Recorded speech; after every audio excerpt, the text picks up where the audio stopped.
Scooter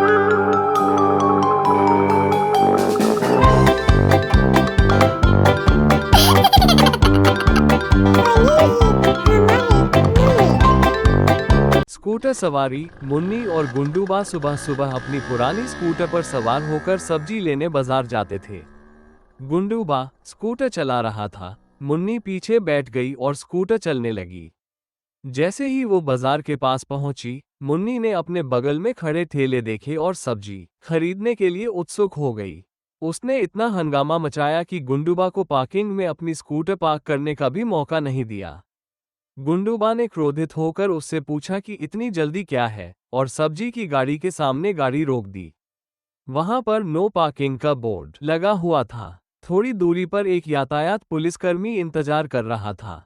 अब तक helmet पहने रहने वाली मुन्नी जब सब्जी खरीदने के बाद अपनी स्कूटर पर बैठी तो हेलमेट सिर पर रखने की बजाय हाथ में लेकर बैठ गई। इसी समय वहां इंतजार कर रहे ट्रैफिक पुलिसकर्मी ने गुंडूबा से स्कूटर रोकने को कहा, जिससे गुंडूबा नाराज हो गया।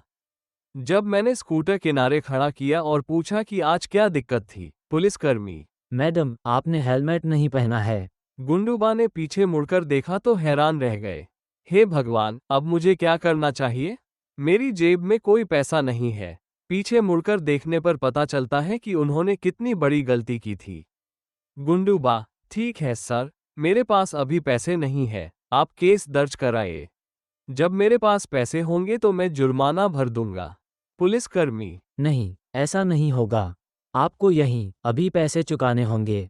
साहब से बात करो। गुंडूबा, ऐसा क्यों नहीं हो सकता?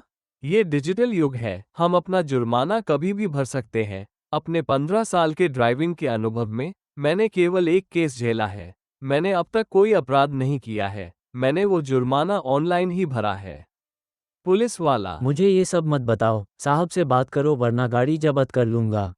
गुंडूबा ने भयभीत होकर कहा, ये स्थिति नहीं होने वाली है। सर, मैंने उनको पहनने के लिए एक हेलमेट दिया था, लेकिन इसे अपने हाथ में पकड़ना उनकी गलती है, इसलिए जुर्माना उसी से वसूला जाए। अगर आप मुझे गिरफ्तार भी कर लें और पीट भी लें तो भी मेरे पास एक पैसा नहीं होगा। मैं कंगाल हूँ। मुन्नी, हे भगवान, कृपया एक बार मुझे माफ कर दो सर, मैं ऐसा दोबारा कभी नहीं करूंगी। मैं भूल गई, यह मेरी गलती है। पुलिसकर्मी, नहीं, ये संभव नहीं है, आपको जुर्माना देना होगा। मुन्नी ने अपने पर्स से 100 रुपए निकाले। पुलिस वाले ने अपना सिर हिलाया और कहा, ओह, वो कितनी असहाय महिला है। नहीं, उसे जाने दो।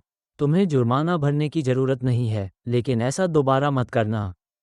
उसने उसे भेज दिया। गुंडूबा, धन्यवाद सर। वे मुस्कुराते हुए आगे बढ़े। वे दोनों हंसते हुए घर लौटे और याद किया कि कैसे गुंडूबा और मुन्नी ने एक योजना बनाकर इस कठिन स्थिति से बच निकले थे, जब उनके पास पैसे नहीं थे।